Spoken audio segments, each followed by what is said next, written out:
কাফিল হয়ে যাই আমরা, এটাই হলো আমাদের পাপাচার। তো ভাইরা আমার, আগামীকালকের দোয়া, আগামীকালকে আল্লাহর কাছে আমাদের আকুতি এবং চাওয়াগুলো নিবেদন করার জন্য মাস্টার প্ল্যানে থাকা উচিত আমাদের গুনাহগুলোর জন্য আল্লাহর কাছে মাপ চাওয়া, এবং আমরা এখন থেকেই ডিসিশনে আসা যে আমরা আমাদের জীবনকে এখান থেকে পরিবর্তন করার সংকল্প করব। আমরা নামে মুসলমান বা সো কল মুসলমান আছি, আমরা কিভাবে সিরিয়াস মুসলমান হতে পারি সেই বোঝাপড়াটা এখান থেকে পরিষ্কার করে যাওয়া। এই জন্য এখন থেকে মানসিকভাবে প্রস্তুতি নেওয়া দরকার যে আল্লাহ, আমি আপনার কাছে আমার নিজেকে পরিপূর্ণভাবে সমর্পণ করব। আল্লাহর আদেশ নিষেধের সামনে পরিপূর্ণভাবে নিজেকে সমর্পণ করা, এটাই হলো ইসলাম। এই জন্য আল্লাহ তাআলা কোরআনে কারিমে বলেছেন, ইয়া আইয়ুহাল্লাযীনা আমানু আমিনু, হে ঈমানদাররা, যারা মুখে নিজেদেরকে ঈমানদার দাবি করছো, তোমরা ঈমান আনয়ন করো। যথাযথভাবে সর্বোত্তম উপায়ে ভালোভাবে ঈমান আনয়ন করতে হবে। এই জন্য ভাই, আগামীকালকে দোয়ার সবচেয়ে বড় প্ল্যান থাকা উচিত আমাদের গুনাহগুলোকে মুক্ত করার প্ল্যান। আল্লাহর কাছে ইস্তেগফার করা, ক্ষমা প্রার্থনা করা। এই ইস্তেগফার বা তওবা ইসলামের এমন এক মেথড, ইসলামের এমন এক নেয়ামত আল্লাহর পক্ষ থেকে দেওয়া, যে ইস্তেগফার এবং তওবার মাধ্যমে বান্দা তার সমস্ত গুনাহগুলোকে মাফ করাতে পারে। এবং ইস্তেগফার এবং তওবার যে সিস্টেম আল্লাহ সুবহানাহু ওয়া তাআলা রেখেছেন, এটা আমাদের জন্য আল্লাহর পক্ষ থেকে দেওয়া নেয়ামতগুলোর মধ্যে সবচেয়ে বড় নেয়ামত, সবচেয়ে বড় নেয়ামতগুলোর অন্যতম ইস্তেগফার এবং তওবার। ভাইরা আমার, দুনিয়ার কোনো আদালত, দুনিয়ার কোনো বিচারের কোনো সিস্টেম, সেখানে যদি কোনো পাপী তার পাপের কথা স্বীকার করে দেয়, স্বীকার করে সে অনুতপ্ত হয়, তো সাধারণত অনুতপ্ত হলেই তাকে মাফ করে দেওয়ার কমন সিস্টেম থাকে না। কালে ভদ্রে বিচ্ছিন্ন কোনো ছোটখাটো ইস্যুতে তার লঘু শাস্তি বা ক্ষমা হতে পারে, বাট যেই কোনো অপরাধ করবেন, আপনি আদালতে দাঁড়িয়ে নিজের ভুল স্বীকার করে অনুতাপের কথা আপনি বললে আপনার ক্ষমা হয়ে যাবে, এমন কোন আদালত দুনিয়াতে আছে? আল্লাহ সুবহানাহু ওয়া তাআলা ইস্তেগফারের জন্য বান্দাকে যে সুযোগ দিয়েছেন, ক্ষমা প্রার্থনার যে সুযোগ দিয়েছেন, এই সুযোগটা হলো সেজন্য আমাদের সবচেয়ে বড় নেয়ামত, সবচেয়ে বড় সুযোগগুলোর অন্যতম। এই জন্য ভাই, সবচেয়ে বেশি আমাদের দোয়া হবে আল্লাহর কাছ থেকে নিজেদের গুনাহগুলোকে মাফ করে নেওয়ার জন্য, মাগফিরাত লাভের জন্য দোয়া হবে। আল্লাহ তাআলার গুণবাচক নামগুলোর ভিতরে একটা হলো গফফার। গফফার মানে যিনি বারবার বান্দার গুনাহকে মাফ করেন। আল্লাহ তাআলার গুণবাচক নামগুলোর ভিতরে একটা হলো সত্তার, যিনি বান্দার অনেক পাপ আছে যেগুলোকে লুকায়িত রাখেন। আমরা এখানে যারা এখন শুভ্র সাদা পোশাক পরে আল্লাহর ঘরের মেহমান হয়েছি, বাইতুল্লাহর হজের উদ্দেশ্যে আমরা এসেছি, এখানে সমবেত হয়েছি, এই শুভ্র সাদা পোশাকে থেকেও আমরা অনেকে এমন অনেক অপরাধে হয়তো লিপ্ত হয়েছি। আমাদের প্রোফাইলে এমন এমন অপরাধ আছে যেগুলো মানুষের সামনে যদি প্রকাশিত হয়, তাহলে আমাদের মুখ দেখাবার কোনো ব্যবস্থা, সুযোগ থাকবে না। আল্লাহ রাব্বুল আলামিন আপন অনুগ্রহে আমাদের সেই সমস্ত অপরাধগুলোকে ঢেকে রেখেছেন। এই জন্য আল্লাহর গুণবাচক নামগুলোর ভিতরে একটা হলো সত্তার, অর্থাৎ সত্তারুল আয়ুব, বান্দার সমস্ত পাপাচার, ভুল ত্রুটি, এগুলোকে আল্লাহ তাআলা গোপন রাখেন।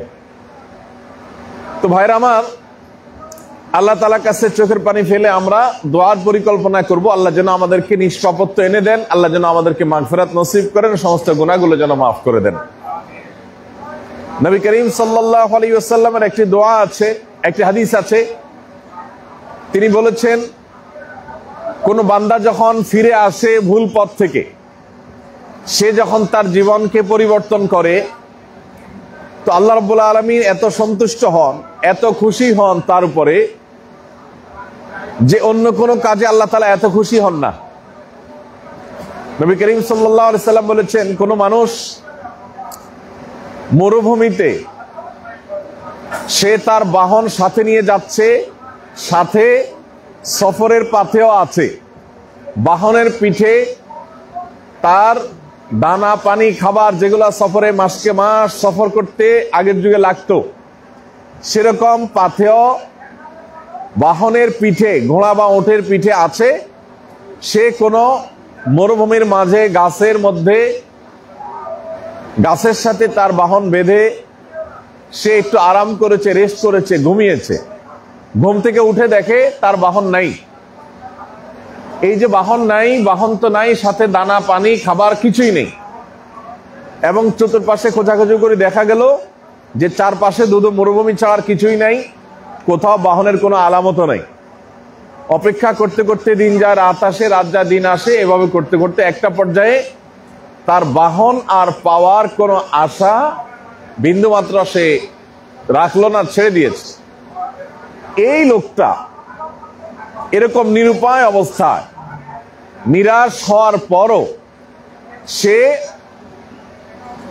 তার এই বাহনকে যদি হঠাৎ করে পেয়ে যায়, যখন সে মৃত্যুর জন্য প্রহর গুনছে, তার সামনে মৃত্যু ছাড়া অন্য আর কিছু নাই, সে জাস্ট অপেক্ষা করছে যে কোনো মুহূর্তে মৃত্যু আসবে, না খেয়ে না খেতে না খেতে একটা পর্যায়ে, যেহেতু এখান থেকে তাকে উদ্ধার করার কোনো ব্যবস্থাও নেই। এরকম পরিস্থিতিতে সে যদি হঠাৎ করে দেখতে পায় তার সামনে এসে বাহন, তার পিঠে সব খাবার দানা পানি সহ এসে উপস্থিত হয়ে গেছে, এই লোকটা কতটা খুশি হবে? এই লোকটার খুশির মাত্রা কি থাকতে পারে? সে আনন্দ আত্মহারা হয়ে যাবে, কি বলতে কি বলে ফেলবে।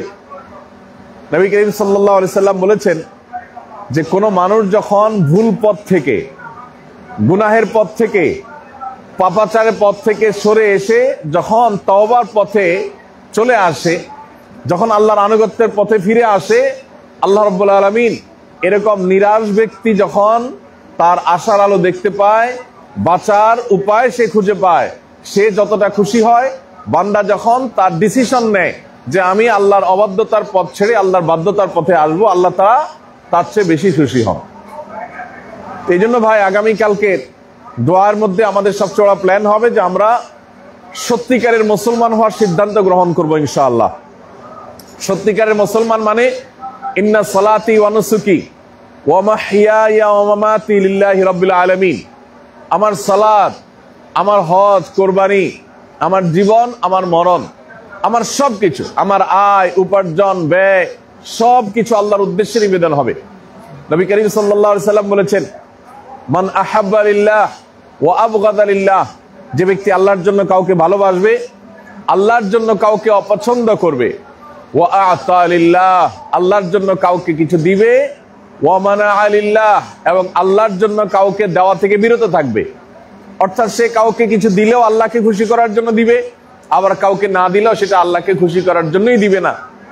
এই পর্যায়ে যদি কেউ যেতে পারে, ফাকাদ ইসতাকমালাল ঈমান, তাহলে তার ঈমানটা পরিপূর্ণ হয়ে যাবে। আমরা এখন বেশিরভাগ মুসলমানদের অবস্থা হলো আমরা ধরি মাছ না ছুঁই পানি টাইপের মুসলমান। আমরা যেমন সাদা এহরাম পরে লাব্বাইক আল্লাহুম্মা লাব্বাইক পড়ি, আবার আমাদেরই অনেকেই আছেন যারা ইউটিউবে গানের তালে তালে তিনি গুনগুনিয়ে গান, যারা সোশ্যাল মিডিয়াতে মিউজিক সহকারে বিভিন্ন রকমের গান শুনে মজা পান। যেই মুখে লাব্বাইক বলছেন, ওই মুখে আবার গান শুনছেন বা বলছেন। যেই কানে আল্লাহর কালাম শুনছেন, দিনের কথা শুনছেন, সেই কানে আবার আল্লাহর নাফরমানের কথা সেগুলা শুনছেন। এরকম বহু মানুষ আছেন। তো এই মানুষগুলো কখনো নিজেকে খাঁটি মুসলমান দাবি করার কোনো সুযোগ নেই।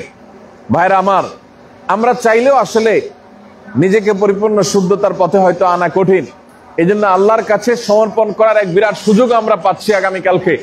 আমরা আল্লাহর কাছে নিজেদের জন্য ফরিয়াদ করব, আল্লাহ তুমি আমাকে খাঁটি মুসলমান বানায় দাও। এবং নিজেরা প্রতিশ্রুতিবদ্ধ হব আল্লাহর সঙ্গে যে আল্লাহ আমি আমার জীবনকে পরিবর্তন করব, আমি আমাকে সংশোধিত করব। আল্লাহ আমাদের সবাইকে সেরকম তওবায়ে নাসুহা, খাঁটি তওবা আগামীকালকে আল্লাহর কাছে নিবেদন করার তৌফিক নসিব করুন। আর দোয়ার জন্য শুধুমাত্র আগামীকালকেই সবকিছু রিজার্ভ না রেখে আজকেও আমরা নামাজের পরে দোয়া কবুল হয়, আমরা মাগরিবের পরে, এশারের পরে, এই যে সকাল সন্ধ্যার দোয়া চলতে ফিরতে আমরা আল্লাহর কাছে দোয়াতে অব্যাহত রাখবো, দোয়াতে অব্যাহত থাকবো এবং দোয়াতে মশগুল থাকবো, মগ্ন থাকবো আগামীকালকেও। আল্লাহর কাছে ক্ষমা প্রার্থনার জন্য সবচেয়ে শ্রেষ্ঠ দোয়া হলো সাইয়্যিদুল ইস্তিগফার। সাইয়্যিদুল ইস্তিগফার, যে কোনো দোয়া আল্লাহর কাছে আমরা নিবেদন করবো, সেটার অর্থটা বুঝে যদি করতে পারি সেটা অনেক বেশি ইফেক্টিভ হয়, সেটাতে মনোযোগটা অনেক বেশি থাকে। এই জন্য যে দোয়াগুলো করার প্ল্যান করছেন সেগুলো এখন থেকে দেখে নেন, অর্থ যেগুলো বুঝেন না অর্থ সহ দেখে দেখে দোয়াগুলো পাঠ করেন। সকাল সন্ধ্যার দোয়া, এই বইটা আমাদের হোয়াটসঅ্যাপ গ্রুপে, হুদুদের হাজী সাহেবদের হোয়াটসঅ্যাপ গ্রুপে দেওয়া আছে। আবার হিসনুল মুসলিম বা এরকম আরো দোয়ার যে সমস্ত কালেকশনগুলো আছে পিডিএফ ভার্সন, মেহরবানি করে বাকিরা সেটা আমরা গ্রুপে দিয়ে দিই, যাতে করে অন্য ভাই বোনেরা আমাদের সেখান থেকে বেনিফিটেড হতে পারেন, উপকৃত হতে পারেন। আমরা সেই চেষ্টা করবো ইনশাআল্লাহ। সাইয়্যিদুল ইস্তিগফার এর মানে হলো সবচাইতে সেরা ইস্তিগফার। আল্লাহর কাছে ক্ষমা চাওয়ার যত দোয়া আছে এর মধ্যে সবচেয়ে শ্রেষ্ঠ দোয়া হলো সাইয়্যিদুল ইস্তিগফার। এই দোয়ার অর্থের মধ্যেও বেশ আজীব ধরনের এক আপনার আবেগ এবং অনুভূতি এখানে আছে, বোঝা যায়। আমরা সাইয়্যিদুল ইস্তিগফারের মধ্যে আল্লাহর কাছে যে দোয়াটা নিবেদন করি সেটা হলো আল্লাহুম্মা আনতা রাব্বি, আল্লাহুম্মা আনতা রাব্বি, যার অর্থ হলো হে আল্লাহ, কথা বলেন না সামনে, যার অর্থ হলো আল্লাহুম্মা আনতা রাব্বি, হে আল্লাহ আপনি আমার রব। আল্লাহুম্মা আনতা রাব্বি মানে কি ভাই? আল্লাহ আপনি আমার রব, আপনি আমার পালনকর্তা। লা ইলাহা ইল্লা আনত, আপনি ছাড়া সত্যিকারের কোনো ইবাদতের উপযুক্ত নাই, কোনো ইলাহ নাই, কোনো মাবুদ নাই। খালাকতানি, আপনি আমাকে সৃষ্টি করেছেন। ওয়া আনা আবদুক, আমি আপনার গোলাম। ওয়া আনা আলা আহদিকা ওয়া ওয়া'দিকা মাসতাতা'তু, আমার যতটুকু সাধ্যে কুলিয়েছে আমি ততটুকু আপনার সঙ্গে কৃত ওয়াদা এবং অঙ্গীকার রক্ষা করার চেষ্টা করেছি। আমাদের সাথে রুহের জগতে আল্লাহর অঙ্গীকার নেওয়ার ব্যাপারটা হয়েছে, আল্লাহ আমাদের কাছ থেকে অঙ্গীকার নিয়েছেন। আল্লাহ বলেছেন আলাস্তু বিরাব্বিকুম, আল্লাহকে আমরা রব হিসাবে স্বীকারোক্তি দিয়ে সেদিন বলেছি বালা, হ্যাঁ আপনি আমাদের রব। তো আমরা সেই কথার ইঙ্গিত করে বলছি ওয়া আনা আলা আহদিকা ওয়া ওয়া'দিকা মাসতাতা'তু, আল্লাহ আমি যে আপনাকে রব হিসাবে স্বীকার করেছিলাম, যে স্বীকারোক্তি দিয়েছিলাম, সেটার উপরে আমি যতটুকু সাধ্যে কুলায় ততটুকু থাকার চেষ্টা করছি। আউযু বিকা মিন শাররি মা সানাতু, আল্লাহ আমি যা পাপাচার করেছি, আমি যা অনাচার করেছি, আমি যে গুনাহ করেছি, আমার এই গুনাহের ক্ষতি থেকে, এই গুনাহের কারণে যে পরিণতি হতে পারে দুনিয়াতে এবং আখিরাতে, আল্লাহ সেটা থেকে আপনার কাছে পানাহ চাই। আমার কৃতকর্মের যে ফসল, আমার কৃতকর্মের যে করুণ পরিণতি, এটা যেন আমাকে স্পর্শ না করে। আউযু বিকা মিন শাররি মা সানাতু আবুউ লাকা বিনি'মাতিকা আলাইয়া, আল্লাহ আপনার বহু নেয়ামত আমার উপর আছে, সেটা আমি স্বীকারোক্তি দিই, সেটাকে আমি স্বীকার করি। ওয়া আবুউ লাকা বিযামবি, এবং আমার বহু পাপাচার হয়েছে সেটার কথাও আমি স্বীকার করি। ফাগফিরলি, অতএব আমাকে আপনি মাফ করে দিন। ফাইন্নাহু লা ইয়াগফিরুয যুনুবা ইল্লা আনত, কারণ আপনি ছাড়া কেউ গুনাহসমূহ মাফ করতে আর পারে না। ভাইরা আমার, এই সাইয়্যিদুল ইস্তিগফার এটা আমরা আল্লাহর কাছে বেশি বেশি করে নিবেদন করবো ইনশাআল্লাহ। এবং এগুলার অর্থ সহকারে এখন থেকে আমরা দেখে নিতে পারি, প্ল্যান করতে পারি যে আমরা কিভাবে দোয়া করব। দোয়ার জন্য আমরা দুপুরে বলতেছিলাম, দোয়ার জন্য সবচেয়ে গুরুত্বপূর্ণ বিষয় হলো হালাল উপার্জন থাকা, হালাল ভক্ষণ করা, হালাল কামাই থাকা, হালাল রুটি রুজি থাকা। এই জন্য দোয়া কবুলের জন্য প্রথম শর্ত হলো হারাম ত্যাগ করার জন্য সংকল্প করা। আগে যেগুলো হয়েছে সেগুলো থেকে বেরিয়ে এসে সলিড জীবন যাপন করা। বহু মানুষ আছে ৫ ওয়াক্ত নামাজ পড়েন, নিয়মিত দান সাদাকা করেন, হজ উমরা করেন, জিকির আজকার করেন, তেলাওয়াত তাসবিহ করেন, কিন্তু নিজের কাজ কারবার, চাকরি বাকরি, ব্যবসা বাণিজ্য, এই জায়গাগুলোতে সত্যিকারের মুসলমানের পরিচয় দিতে পারেন না। এই মুসলমানের সংখ্যা সবচেয়ে বেশি। এই গতানুগতিক মুসলমানের কোনো মূল্য নাই ভাই। আল্লাহ তাআলা আমাদেরকে বলেছেন উদখুলু ফিস সিলমি কাফা, তোমরা পরিপূর্ণভাবে ইসলামে দাখিল হও। আপনি যদি বিশ্বাস করেন, আখিরাতের প্রতি ঈমান আনেন, আপনি যদি জান্নাতের প্রতি ইয়াকিন রাখেন, তাহলে আপনি কখনো দু চারটা দুনিয়ার কানা পয়সার জন্য আপনার আদর্শকে বিক্রি করতে পারেন না, আপনি কখনো ভেজাল মিশাতে পারেন না, আপনি কখনো ক্লায়েন্টের সাথে দুই নম্বরই করতে পারেন না, আপনি কখনো পাওনাদারকে ঠকাতে পারেন না, আপনি কখনো অন্য কোনো একজন দুর্বল শ্রমিকের অধিকার নষ্ট করতে পারেন না। ভাইরা আমার, আমাদের দেশে বেশিরভাগ মানুষ কে কাকে ঠকাবে, কে কাকে কিভাবে ল্যাং মারবে, কে কিভাবে এগিয়ে যাবে, শুধু সেই চেষ্টাটা আমাদের মধ্যে বেশি দেখা যায়। কারণ আমাদের সমাজে সততার মূল্য নাই, মূল্য হলো তথাকথিত সফলতার। যদি কেউ অর্থকড়ি কামাই করতে পারে, অল্প দিনে ব্যবসা বাণিজ্য করে আঙ্গুল ফুলে কলা গাছ হতে পারে, গোটা সমাজ তাকে অ্যাপ্রিসিয়েট করে, সবাই বলে বাহ সে তো সাকসেস, সে তো অনেক সার্থক, সে কিভাবে সাকসেস, কিভাবে সে তার বাড়িটা করেছে, কিভাবে সে জমি জমা করেছে, কিভাবে সে ব্যাংক ব্যালেন্স করেছে, কিভাবে সে অর্থ উপার্জন করেছে, সেটা কেউ বিবেচনায় আনে না। দিন শেষে যখন দেখে অর্থকড়ি করে ফেলেছে, সবাই তাকে অ্যাপ্রিসিয়েট করে। আর এই জন্য এই অসুস্থ সমাজে আমরা প্রত্যেকটা মানুষ কম্পিটিশন নেমে যাই, কিভাবে আমি কামাই করব। সেই মানুষ খুবই কম পাওয়া যায়, যেই মানুষ উপার্জনে প্রতিটা টাকা প্রতিটা পয়সা তার টন করে বাজালে বাঁচবে, এরকম পিউরিটির গ্যারান্টি সে নিজেকে নিজে দিতে পারে, কখনো সন্দেহের ধারে কাছেও যায় না। এই মানুষ পাওয়া বড় কঠিন। ভাইরা আমার, আমাদের আজ পারিপার্শ্বিক অবস্থা এমন যে আমাদের পরিবার, আমাদের আপনজন, আমাদের ঘরের লোকজন, আমাদের একান্ত কাছের যারা, তারাও আসলে অল্পে তুষ্ট থাকতে চায় না, তারাও সমাজের অন্য সবার সাথে তাল মিলিয়ে চলতে চায়। এই তথাকথিত সামাজিকতা, এটা আমাদের ধ্বংসের কারণ, এটা আমাদের ধ্বংসের মূল কারণ। এজন্য এই বোঝাপড়াটা আল্লাহর সঙ্গে পরিষ্কার করার সবচেয়ে সুবর্ণ সুযোগ হলো এখানে, যে আমি আমার সম্পদে, আমার আয় ইনকামে, আমার উপার্জনে এক চুল পরিমাণ, এক বিন্দু পরিমাণ সন্দেহের দানা প্রবেশ করার কোনো সুযোগ দেব না ইনশাআল্লাহ। এই প্রতিশ্রুতি যদি আল্লাহর সাথে করতে পারি, তাহলে আমাদের দোয়াগুলো আল্লাহর কাছে কবুল হওয়ার পথে সবচেয়ে বড় যে প্রাচীর, সবচেয়ে বড় যে বাধা, সবচেয়ে বড় ওয়াল যেটা দাঁড়িয়ে আছে, এটা ইনশাআল্লাহ উঠে যাবে যদি আমাদের উপায় উপার্জনের ব্যাপারে আল্লাহর সঙ্গে বোঝাপড়াটা আমরা পরিষ্কার করতে পারি। আল্লাহ আমাকে, আপনাকে, আমাদের সবাইকে শতভাগ সলিড আয় উপার্জন করার তৌফিক নসিব করুন। ভাইরা আমার, আজকাল ঘরে ঘরে আমাদের অশান্তি, সন্তানরা কথা শুনে না, ছেলে মেয়েগুলো মনের মতো না। আমার মনে হয় বেশিরভাগ বাবা মার অনেক বড় অভিযোগের জায়গা হলো যে সন্তানরা মানুষ না, যেরকমটি তাদের কাছে আশা করেন সেরকমটি তাদের কাছ থেকে পান না। প্রত্যেকটা বাবা মা চায় আমার সন্তানটা চরম আদব লেহাজি হবে, কিন্তু সন্তান উড়াদুড়া। প্রত্যেকটা বাবা মা চায় যে সন্তান আমার স্নেহ মমতার মধ্যে থাকবে, কিন্তু সন্তান বাইরে বাইরে ঘুরতে পছন্দ করে, মা বাবার সাথে কথাও বলতে কথাও না বলে থাকতে চায়। এই যে একটা দুরবস্থা আমরা দেখতে পাচ্ছি, এর 10টা বা 20টা কারণ যদি আবিষ্কার করা হয়, এর অন্যতম বড় কারণ হলো এই সন্তানের দেহ গঠন করার ক্ষেত্রে, এই সন্তানের জীবন ধারণ করার ক্ষেত্রে, তার পোশাক আশাক থেকে নিয়ে তার জন্য যে আয় উপার্জন করি বা যে টাকাটা আমরা ব্যয় করি আয় করার পরে, সেটাতে ভেজাল আছে। এর কুপ্রভাব ওই সন্তানের মধ্যে পড়ে।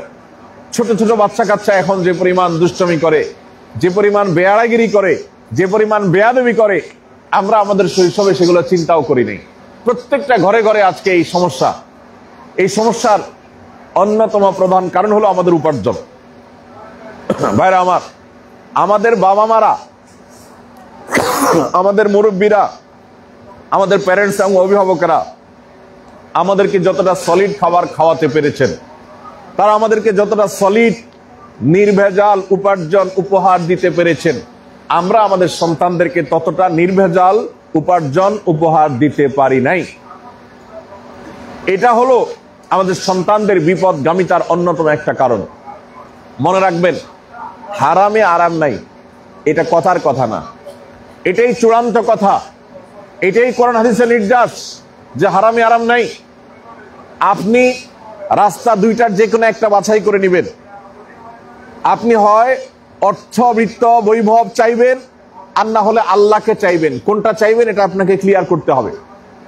আপনি যদি বিত্ত বৈভব চান, তাহলে সেই বিত্ত বৈভবের সাথে সাইড এফেক্ট হিসাবে আপনার বিত্ত বৈভব উপার্জনের ক্ষেত্রে যদি হালাল হারাম মেনটেন না করেন, তাহলে আপনার জীবনে বেবরকতি, অকল্যাণ এটা বৃষ্টির মতো ধেয়ে আসবে, বৃষ্টির ফোঁটা মতো টপটপ করে আপনার জীবনে আসবে।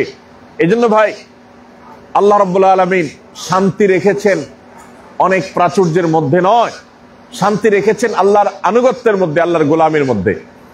নবী করিম সাল্লাল্লাহু আলাইহি সাল্লাম বলেছেন, লাইসাল গিনা বিকাসরাতিল আরদ ওয়ালাকিন্নাল গিনা গিনান নফস। অনেক সম্পদ আহরণ করার মধ্যে সচ্ছলতা নিহিত নয়। অনেক সম্পদ আহরণ করলে মানুষ ধনী হয়ে যায় না, সচ্ছল হয়ে যায় না। ওয়ালাকিন্নাল গিনা গিনান নফস। যদি কেউ মানসিকভাবে সচ্ছল হয়, সে আসল সচ্ছল। মানসিকভাবে সচ্ছলতার ডেফিনিশন কি, ব্যাখ্যা কি?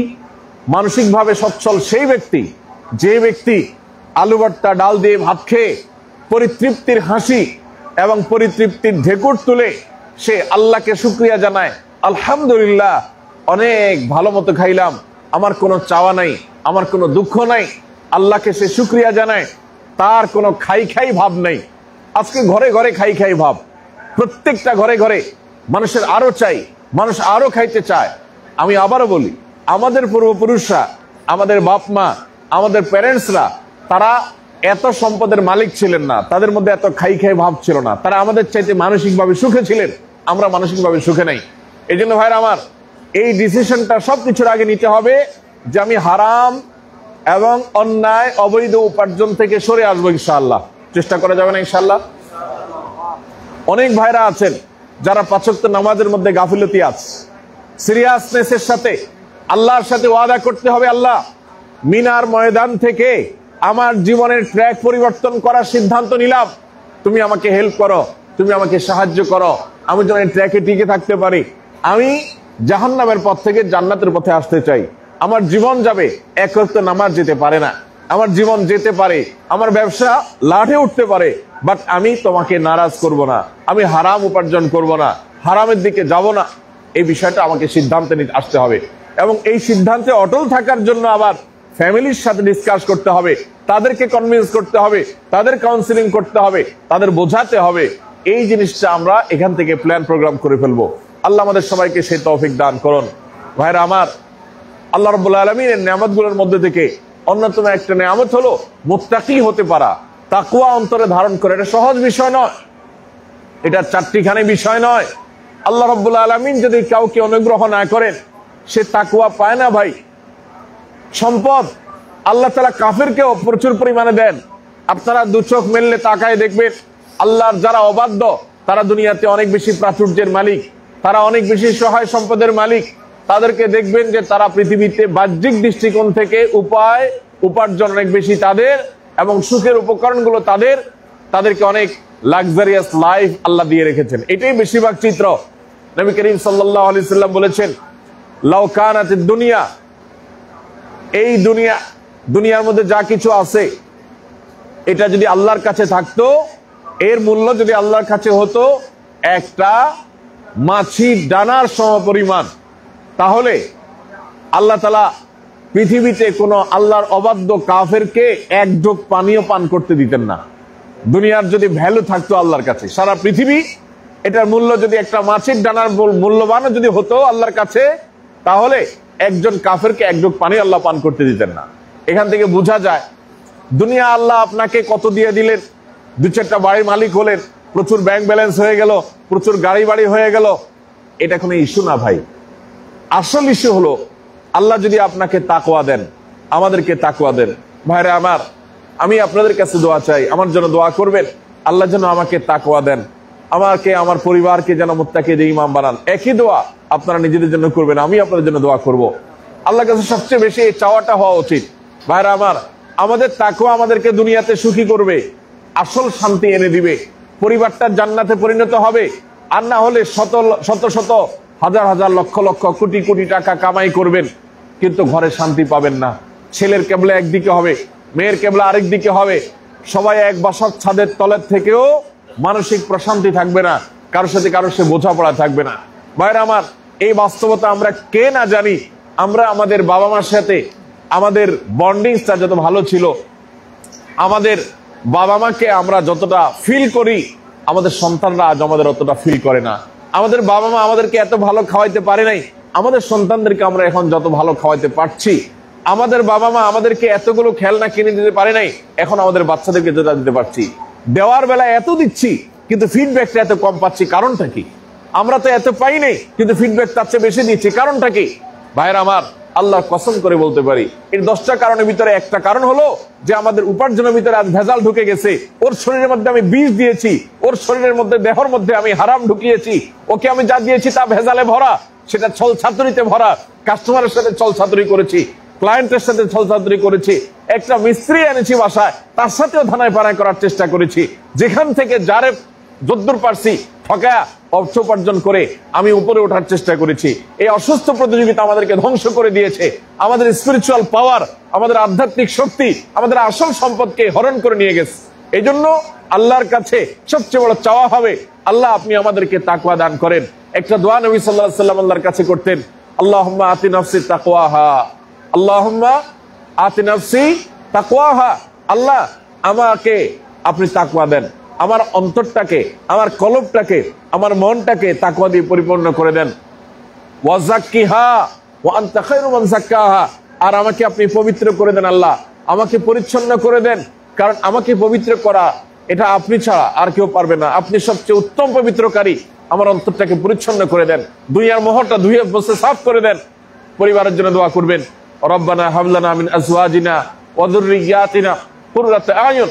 আল্লাহ আমাকে, আমার পরিবারকে, আমার পরিবারের সদস্যদেরকে আপনি এমন করে দেন যেন তারা সবাই আমাদের চক্ষু শীতলকারী হয়ে যায়, নয়ন জুড়িয়ে যায়।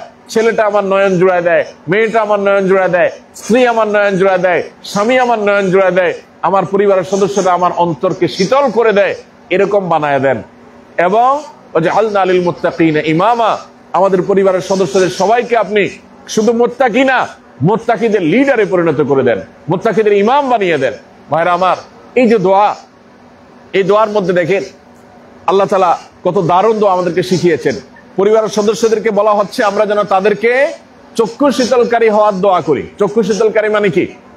মানে হলো সব দিক থেকে পারফেক্ট হবে, সব দিক থেকে পারফেক্ট হবে, কোনো ত্রুটি থাকবে না। আপনার সন্তানের মধ্যে যখন কোনো ত্রুটি থাকবে না, তখনই তাকে দেখলে আপনার নয়ন জুড়াবে, অন্তর শীতল হবে। ভাইরা আমার, আপনার সন্তানটা দেখতে অনেক সুন্দর কিন্তু সে অসুস্থ, ভেতরে বড় কোনো রোগ নিয়ে ঘুরে, তাহলে আপনার এই সন্তানকে দেখলে দিল জোড়াবে না। আপনার সন্তান শারীরিকভাবে সুস্থ, মানসিকভাবেও সুস্থ, কিন্তু তার মেধা নাই, ব্রেইন নাই, কেরিয়ার ভালো করতে পারে নাই, এই সন্তান দেখলে আপনার ভালো লাগবে না। আপনার সন্তানটা হয়তো সব দিক থেকে ভালো কিন্তু তার ক্যারেক্টার বা চরিত্রটা খারাপ, বেয়াদব কিসিমের, এই সন্তান দেখলে আপনার চোখ জোড়াবে না। চোখ জোড়াবে সেই সন্তান দেখলে যেই সন্তান সব দিক থেকে পারফেক্ট, কোনো ত্রুটি নেই। পরিবারের সদস্যদের জন্য সেজন্য দোয়া করে নেবেন, আল্লাহর কাছ থেকে এটা আদায় করে নেবেন। ভাইরা আমার, আমি প্রায় সময় বলি আরাফাতের ময়দান হলো সেই জায়গা যেটা সব অসম্ভবকে সম্ভব করার জায়গা, যেটা অসাধ্যকে সাধন করার জায়গা। আমরা সেটার জন্য যাচ্ছি, কিন্তু ওই যে আমাদের দোয়াগুলো কবুলের জন্য আমাদের প্রিপারেশন দরকার। এই পার্ট অফ প্রিপারেশন হিসাবে আমাদের সবাইকে তাকওয়ার জীবন, আল্লাহর বাধ্যগত জীবন, আল্লাহর আনুগত্যের জীবন, এটাকে গঠন করার জন্য সংকল্প করতে হবে। কবি বলেছেন, সালহাতু সঙ্গে দিল খারাস আজমুদে এক জামানা খাকে বাস।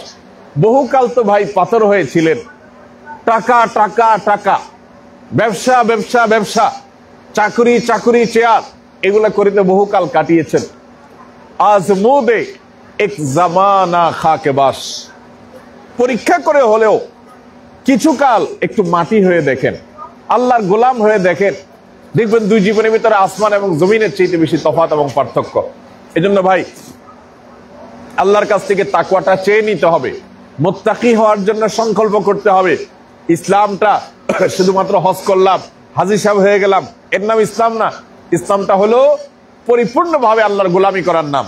আমার জীবনে আমার কোনো চয়েস বলতে কিছু থাকবে না, আমার সব কিছুতে আল্লাহর আদেশ নিষেধকে প্রায়োরিটি দিয়ে কোরআন এবং সুন্নাহকে মাথায় রেখে তারপরে আমি চলবো ইনশাআল্লাহ। আল্লাহ আমাদের সবাইকে সে তৌফিক দান করুন। তাহলে এই তাকওয়াটা আল্লাহর কাছ থেকে চেয়ে নিতে হবে, আল্লাহর কাছ থেকে নিজের সমস্ত গুনাহগুলো মাফ করায় নিতে হবে। আমি সিরিয়াস মুসলিম হতে যাচ্ছি, আমি নতুন করে ইসলামে প্রবেশ করতে যাচ্ছি, আমি পরিপূর্ণ ইসলামে দাখিল হতে যাচ্ছি, আমি চুল পরিমাণ অন্যায়, হারাম, আল্লাহর বা রাসূলের নিষিদ্ধের পথে আগাবো না, এই মর্মে সংকল্প করা, শপথ করা, প্রতিশ্রুতি করা, এটা আল্লাহর সঙ্গে আমাদের জন্য গুরুত্বপূর্ণ বিষয়। আল্লাহ আমাদের সবাইকে সেভাবে নিজেদেরকে প্রস্তুত করার জন্য তৌফিক দান করুন। ভাইরা আমার, এর পাশাপাশি অন্যদের জন্য দোয়া। আমাদের সন্তানদের জন্য আমরা কত দোয়াই তো করি, কত বাপ মা আছে সন্তানের জন্য শুধু দুনিয়া চায় আল্লাহর কাছে। আল্লাহ এসএসসি পরীক্ষা দিবে, ভালো রেজাল্ট যেন করতে পারে, আল্লাহ চাকরির জন্য ঘুরছে, ভালো চাকরি যেন পেয়ে যায়, নানান দোয়া আমরা করি। এই দোয়াগুলো করা নিষেধ না, দুনিয়া আল্লাহ দোয়া চাইতে বলছেন, দুনিয়া আল্লাহর কাছে চাওয়াটা খারাপ না, ভালো। কিন্তু আপনার সন্তানটার মুত্তাকি হওয়ার দোয়া আপনি আল্লাহর কাছে করলেন না, তো এর চাইতে বড় দুর্ভাগ্যের বিষয় আর কি হতে পারে? এই জন্য ভাই সেই দোয়াগুলো আল্লাহর কাছে বেশি বেশি নিবেদন করবো ইনশাআল্লাহ। আর বিশেষ করে আমরা যে সংক্ষিপ্ত দোয়ার যে ভার্সনটা আপনাদেরকে দিয়েছি, ওইগুলোর অর্থগুলো দেখবেন, অর্থগুলো দেখে দেখে সেগুলো আল্লাহর কাছে নিবেদন করবেন। অদ্ভুত কিছু অর্থ আছে, অদ্ভুত কিছু আপনার দোয়া আছে, যেগুলো আমরা দেখে দেখে আল্লাহ তাআলার কাছে যদি নিবেদন করি ইনশাআল্লাহ বিইذনিল্লাহ, বিশেষ করে অর্থ বুঝে যদি আমরা করতে পারি, তাহলে আমরা আগামীকালকের আরাফাতের দিনের দোয়াগুলোকে, আমাদের ভেতরটাকে, এই দোয়াগুলো আমাদেরকে নাড়িয়ে দিবে এবং এগুলো ইনশাআল্লাহ বিইذনিল্লাহ আমাদের জীবনকে পরিবর্তন করেও দিতে পারে, দেওয়ার জন্য যথেষ্ট হতে পারে। আমি দুই একটা দোয়ার অর্থ আপনাদেরকে, এখানে যদি অর্থ দেওয়া আছে আমি একটু ব্যাখ্যা করে দেই।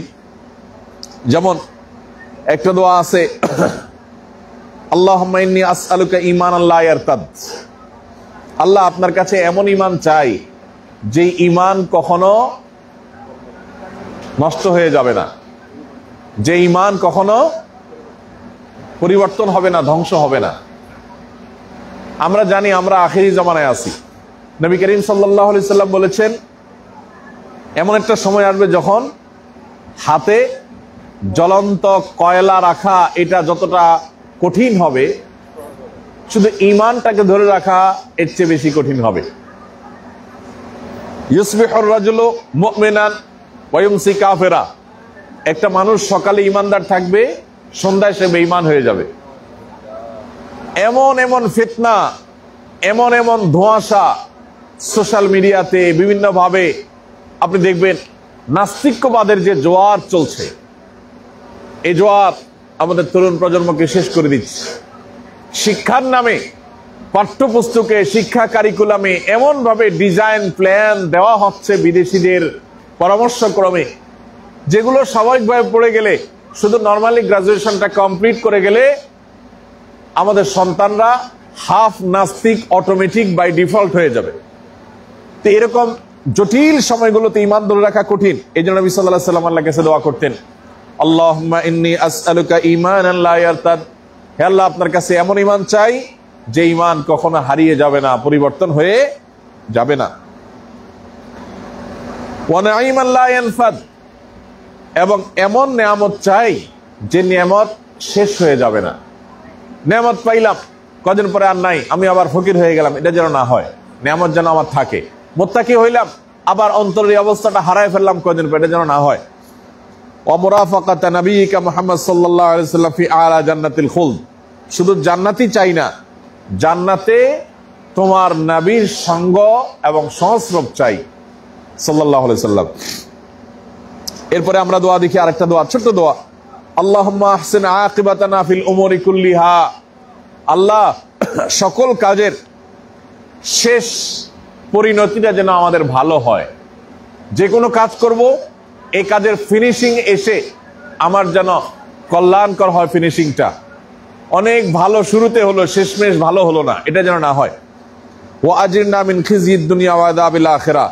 আর আল্লাহ, দুনিয়ার লাঞ্ছনা থেকে, আখিরাতের আযাব থেকে আপনার কাছে পানা চাই। দুনিয়ার লাঞ্ছনার মুখোমুখি যেন হতে না হয়, আখিরাতে যেন আযাবের মুখোমুখি হতে না হয়। এরপর দোয়াটা দেখেন, আল্লাহুম্মা ইন্নী আসআলুকা মুজিবাতি রাহমাতিক। হে আল্লাহ, আপনার কাছে আমি চাই, কি চাই? মুজিবাতি রাহমাতিক, আপনার রহমত অবধারিত করবে এরকম বিষয়গুলো। যেই কাজ করলে, যে আমল করলে, যেখানে গেলে, যা করলে আপনার রহমত আমি পাবো, সেটা যেন আমার জন্য ব্যবস্থা হয়। ওয়া আযাইমা মাগফিরাতিক, এবং আপনার ক্ষমা এবং মাগফিরাত আনয়ন করবে যে কাজ করলে আপনার ক্ষমা পাবো, সে কাজগুলো আমি যেন করতে পারি অটোমেটিকলি, আপনি সেটা আমাকে করার তৌফিক দান করেন। ওয়াসসালামাতা মিন কুল্লি ইসম, আর ওয়াল গানিমাতা মিন কুল্লি বির, আর সকল ভালো কাজ এটা করে যেন ধন্য হতে পারি। ওয়াসসালামাতা মিন কুল্লি ইসম, সকল পাপের কাজ থেকে যেন আমি নিরাপদ থাকতে পারি। আল্লাহুম্মা ইন্নী আসআলুকাল ফাওজা বিল জান্নাতি ওয়াল জাওয়াজা মিনান নার, আল্লাহ আপনার কাছে জান্নাত পেয়ে যেন সফল হই সেই তৌফিক চাই, আর জাহান্নাম থেকে মুক্তি চাই। আল্লাহুম্মা লা তাদা লানা যামবা ইল্লা গফারতা, আল্লাহ সকল পাপ আপনি মাফ করেন। ওয়ালা হাম্মান ইল্লা ফাররাজতা, সকল টেনশন আপনি দূর করেন। ওয়ালা হাজাতা ইল্লা কাদাইতাহা, আর সকল প্রয়োজন আপনি পূরণ করে দেন। এভাবে প্রত্যেকটা দোয়া আপনি লক্ষ্য করেন, দোয়ার অর্থের মধ্যে অসম্ভব রকমের ঈমান জাগানিয়া বিষয়গুলো আছে। আল্লাহুম্মা আসলিহ লি দীনি আল্লাযী হুয়া ইসমাতু আমরি, আল্লাহ আমার যে দিন, আমার সকল কাজের মূল, সেটাকে আপনি সংশোধন করে দেন, আমার দিনদারিতা, আমার ধার্মিকতাটাকে আপনি ঠিক করে দেন। ওয়া আসলিহ লি দুনিয়াই আল্লাতী ফিহা মাআশি, আমার দুনিয়া, যে দুনিয়াতে আমি টিকে আছি, এই দুনিয়ার কোনো কিছু যেন পেরেশান না হয়, সব আপনি ঠিকঠাক করে দেন, সবকিছু আমার জন্য ওকে করে দেন। ওয়া আসলিহ লি আখিরাতি আল্লাতী ফিহা মাআদি, আমার আখিরাত, আমার পরকাল, যেখানে আমাকে অনন্তকাল থাকতে হবে, ফিরে যেতে হবে, সেখানেও সবকিছু যেন আমার ঠিকঠাক থাকে, বেজালে যেন না পড়ি। ওয়াজআলিল হায়াতা জিয়াদাতাল লি ফি কুল্লি খাইর, আর আমার জীবনে যতদিন বেঁচে থাকবো, হায়াত যতটুকু পাবো, তাতে আমার যেন কল্যাণ এবং সওয়াব বাড়তেই থাকে। ওয়াল মাউতা রাহাতাল লি মিন কুল্লি শার, আর যদি আমার কখনো মৃত্যু আসে, সে মৃত্যু যেন আমার আসে ক্ষতি বা কষ্ট থেকে রক্ষার জন্য, আমার মৃত্যু যেন আমার কষ্ট থেকে মুক্তির কারণ হয়, অর্থাৎ এর মাধ্যমে আমি একটা বিপদ থেকে, কষ্ট থেকে রক্ষা পেয়ে গেলাম, মৃত্যু যেন সেরকম ভাবে হয়। এরপরে দেখেন অদ্ভুত দোয়া, আল্লাহুম্মা আকসিম লানা মিন খাশিয়াতিকা মা ইয়াহুলু বিহি বাইনানা ওয়া বাইনা মাআসিক। এই দোয়া বিশেষ করে হারামের ইমাম শেখ সুদাইস বেশি বেশি পড়েন সাধারণত, তারা ইয়াতে কুনুতে। আল্লাহুম্মা আকসিম লানা মিন খাশিয়াতিকা মা ইয়াহুলু বিহি বাইনানা ওয়া বাইনা মাআসিক, আল্লাহ আপনি আমার অন্তরে আপনার ভয় দিয়ে দেন, এই পরিমাণ দেন যেই পরিমাণ আপনার ভয় আসলে আপনার অবাধ্যের পথে আমি আর যাব না, সে ভয় আমাকে দূরে সরিয়ে রাখবে। ওয়ামিন তাআতিকা মা তুবাল্লিগুনা বিহি জান্নাতাক, আর আল্লাহ আপনার আনুগত্য, আপনার কথা মানা, এটা আমার মধ্যে টেন্ডেন্সিটা, এই প্রবণতাটা আপনি এই পরিমাণ দিয়ে দেন, যে পরিমাণ হলে আমি আপনার আনুগত্যের মাধ্যমে জান্নাত পর্যন্ত যেতে পারবো। ওয়ামিনাল ইয়াকিনি মা তুহাবিনু বিহি মাসাইবুদ দুনিয়া, আর আল্লাহ আমাকে এই পরিমাণ দৃঢ় বিশ্বাস আপনার প্রতি, আখিরাতের প্রতি আমার ঈমান ইয়াকিন এতটা দিয়ে দেন, যার ফলে দুনিয়ার যত বিপদে আসুক এগুলো আমার কাছে কোনো ব্যাপার না হয়, আমি যেন সেগুলোকে ইগনোর করতে পারি। ওয়ামাত্তা'না আল্লাহুম্মা বিআসমাইনা, আর আল্লাহ আমার যে চোখগুলো আছে, ওয়া আবসারিনা আমার যে দৃষ্টিশক্তি আছে, ওয়া কুওয়াতিনা আমার শরীরে যত শক্তি আছে, এই সবগুলোকে আবাদাম্মা আহিয়াইতানা, যতদিন আমাকে হায়াত দিবেন এগুলোর দ্বারা যেন উপকৃত হই, অর্থাৎ কখনো চোখ যেন অন্ধ হয়ে না যায়, কান যেন বধির হয়ে না যায়, প্যারালাইসিস হয়ে না যায়, কোনো শক্তি যেন ক্ষয় হয়ে না যায়, যতদিন আসি সুস্থ সবল ভাবে যেন টিকে থাকি। ওয়াজআলহুল ওয়ারিসা মিন্না, এবং আমি যেন পৃথিবী থেকে যখন চলে যাব তখন আমার অঙ্গ প্রত্যঙ্গগুলো যখন অ্যাক্টিভ থাকে, আমি যেন অসুস্থ হয়ে সেভাবে না যাই। এবং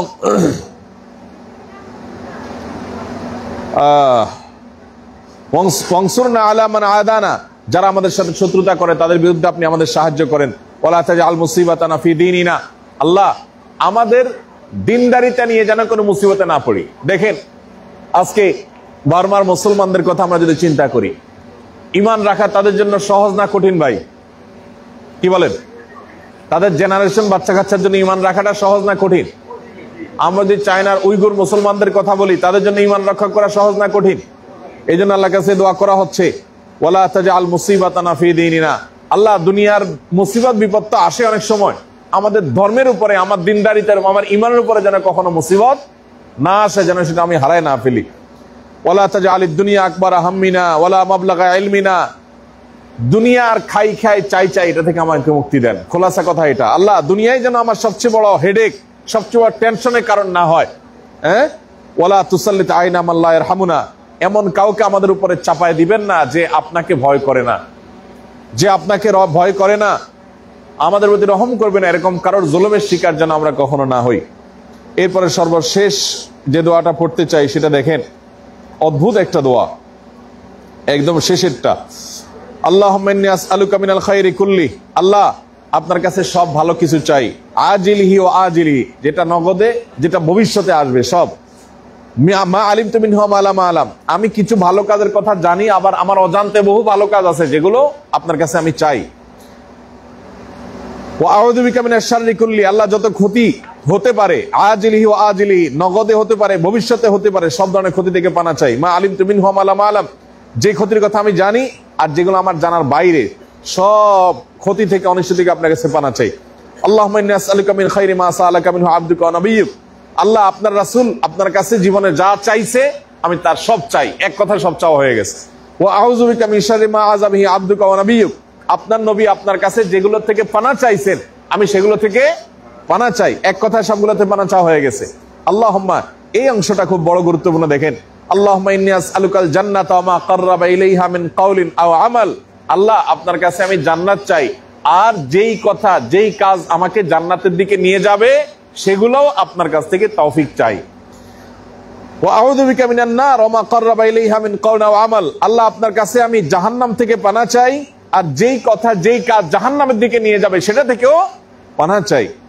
ওয়া আসআলুকা আন তাজআলা কুল্লা কাদাইন কাদাইতাহু লি খায়রা, আর আমি চাই আল্লাহ আমার জন্য যা আপনি ভাগ্যে রাখবেন নসিবে রাখবেন সব যেন ভালো কিছু হয়, কল্যাণকর হয়, ক্ষতিকর কিছু যেন না হয়। ভাইরা আমার, এই দোয়াগুলো অর্থ বুঝে আমরা দেখে দেখে আল্লাহ তাআলার কাছে বারবার করে নিবেদন করব, আল্লাহ আমাদের সবাইকে সে তৌফিক দান করুন।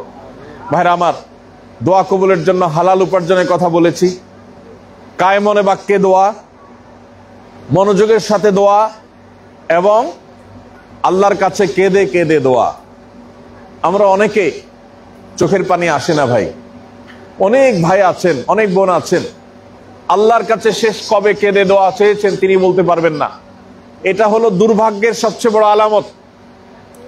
দুর্ভাগ্যের সবচেয়ে বড় আলামত হলো অন্তরটা পাথরের মতো শক্ত হয়ে যাওয়া। ভাই আমার, আল্লাহর কাছে চোখের পানি তো সারাক্ষণ পড়ার কথা, হাত তুললেই তো ঝরঝর করে কাঁদার কথা। আল্লাহর সাথে আমাদের দূরত্ব, আল্লাহর সাথে আমাদের ডিস্টেন্স, এটা এই পরিমাণ হয়েছে যে আসলে আল্লাহর কাছে দোয়াটা এটা মনে হচ্ছে হঠাৎ করে হয়েছে। জীবনের অনেক সময় পার করে আসছি যেগুলোতে দোয়া ছিল না, আল্লাহর কাছে চোখের পানি চাওয়া হয়নি, কান্না হয় নাই, সেজন্য এখন সেটা আর হয়ে ওঠে না। বসেন, সেটা আমাদের হয়ে ওঠে না। এজন্য ভাই, আল্লাহ তাআলার কাছে চোখের পানিটা আমরা চেয়ে নিব, আল্লাহর কাছে চোখের পানি চেয়ে নিব, আল্লাহর কাছে কেঁদে কেঁদে আদায় করে নিব। আল্লাহ আমাদের সবাইকে সেই তৌফিক দান করুন। যদি কান্না না আসে ভাই, কান্নার ভান করবেন, কান্নার চেষ্টা করবেন, এবং কায়মনে বাক্যে দোয়া করবেন, আর ইয়াকিনের সাথে দোয়া করবেন। নবী সাল্লাল্লাহু আলাইহি ওয়াসাল্লাম বলেছেন, উদুল্লাহ ওয়া আনতুম মুকিনুনা বিল ইজাবা, তোমরা আল্লাহর কাছে দোয়া করবে, আল্লাহর কাছে দোয়া করবে। কেমন ভাবে দোয়া করবে? এমন ভাবে দোয়া করবে যে তোমাদের ইয়াকিন হয় অবশ্যই আল্লাহ আমার দোয়া কবুল করবেন। অনেক ভাইরা আছেন, যেই ভাইরা যেই বোনেরা তারা অনেকে দোয়া করেন কিন্তু নিজের মধ্যে কনফিউশন থাকে, আমার দোয়া কি কবুল হবে? আছে না অনেকে এরকম? অনেক ভাই বোন আছেন দোয়া করে আল্লাহর কাছে, কিন্তু তার মধ্যে কনফিউশন থাকে। কিসের কনফিউশন? যে আমার দোয়া কি আসলে কবুল হবে? অনেকে বলে, হুজুর আপনি একটু দোয়া করে দেন, মানে আপনার সাথে করব কেন, তাহলে আল্লাহ আমার দোয়া কবুল করবে। এটা শয়তান আমাদের মধ্যে সৃষ্টি করে। মনে রাখবেন, আল্লাহ কোরআনে বলেছেন, উদউনি আস্তাজিব লাকুম, তোমরা আমার কাছে দোয়া করো, আমি দোয়া কবুল করব, আল্লাহর ওয়াদা। অতএব আপনি দোয়াকে, দোয়ার শর্ত পূরণ করে যদি করতে পারেন, অবশ্যই আল্লাহ আপনার দোয়া কবুল করবেন ইনশাআল্লাহ। অনেক সময় আমরা আল্লাহর কাছে অনেক কিছু চাই, নগদে পাই না, তখন আমরা অস্থির হয়ে যাই যে পাইলাম না, তাহলে কি দোয়া কবুল হয় নাই? মনে রাখবেন, দোয়া কবুলের 3টা লেয়ার আছে। সব সময় যা চায় মানুষ তা পায় না। অনেক সময় আমরা যা চাই ভিন্ন কিছু পাই। একটা শিশু বাবার কাছে চকলেট চায়, যে চকলেট তার দাঁতে পোকা এনে দিবে, তাকে অসুস্থ করে দিবে, সে সেটা চায়। এমন একটা খাবার চায় দোকান থেকে যেটা কিনে খাইলে সে স্বাস্থ্যগতভাবে ক্ষতির মুখে পড়বে, সে সেটা চায়। তখন অনেক সময় বাবা মা সেটা দেয় না, তার চেয়ে দামি কিছু দেয়। আছে না নাই? এরকম হয় কি হয় না? আল্লাহ রাব্বুল আলামিন বান্দার দোয়া কবুলের এইটা একটা পদ্ধতি, হাদিস দ্বারা প্রমাণিত, যে বান্দা অনেক সময় আল্লাহর কাছে চায় একটা, আল্লাহ দেন আরেকটা। আমাদের জীবনে এরকম হয় কি হয় না বলেন? অনেক সময় দেখবেন আল্লাহর কাছে চাইলাম এত করে একটা চাকরি, হইল না। এরপর দেখা গেল হঠাৎ করে একটা ব্যবসার ভাও হয়ে গেছে, যেটা এর চেয়ে আমার বেশি দরকারি ছিল সেটা হয়ে গেছে। তো বান্দার দোয়া বিফলে যায় না যদি শর্ত পূরণ করে দোয়া করতে পারে। আরেকটা হলো, আপনি অনেক সময় আল্লাহর কাছে দোয়া করবেন, যা চাইবেন সেটাই পাবেন, কিন্তু অনেক পরে। আবার অনেক সময় আপনি যা চাইছেন তার বিনিময়ে কিচ্ছুই পাইলেন না দুনিয়াতে, আখিরাতে আল্লাহ আপনাকে বিনিময় দিবেন। ওইটা দেখার পর বহু মানুষ বলবে, আল্লাহ দুনিয়াতে যত দোয়া কবুল হয়েছে, দুনিয়ার সব দোয়াগুলো কবুল না হয়ে এখন বিনিময় পাইতাম, সেটা বেশি ভালো হতো। এই জন্য ভাই, আমরা ইয়াকিনের সাথে আল্লাহর কাছে দোয়া করব, চোখের পানি ফেলবো, কান্নাকাটি করব, তার জন্য প্ল্যান এবং পরিকল্পনা আমাদের আজকে থেকে হতে হবে। আল্লাহ রাব্বুল আলামিন আমাদেরকে সুস্থ সবল ভাবে, আল্লাহ যেভাবে দোয়া করলে কবুল করবেন, আমাদেরকে সেভাবে দোয়া করার তৌফিক দান করুন। আল্লাহর কাছে আমরা সেভাবে বলবো, আল্লাহ আমি চাইতেও জানি না, যেভাবে চাইলে তুমি দিবা, তুমি সেটা আমাকে দাও। আল্লাহর কাছে চাওয়ার জন্য কোনো মায়ের পেছের ভাষার দরকার নেই, মনের আবেগ, আকুতি, চোখের পানি, এটা হলো বেশি গুরুত্বপূর্ণ। আল্লাহ আমাদের সবার অন্তরগুলোকে বিগলিত করার তৌফিক দান করুন, কায়মন বাক্যে দোয়া করার তৌফিক দান করুন। এ হজ আমাদের জীবনের জন্য পরিবর্তনকারী যেন হয়, সেই তৌফিক আল্লাহ তাআলা দান করুন। আমাদের সবাইকে খাঁটি অন্তরে তওবায়ে নাসুহা করে যাওয়ার তৌফিক দান করুন। ভাইরা আমার, আমরা এই দোয়া সর্বক্ষণ করতে থাকবো, এখনো করতে থাকবো ইনশাআল্লাহ বিইذনিল্লাহ। জাযাকুমুল্লাহ খাইর। প্রশ্ন উত্তরের মধ্যে আজকে আর যাচ্ছি না, দুই একটা প্রশ্ন যেগুলো একেবারে এই মুহূর্তে রিলেভেন্ট সেগুলো ছাড়া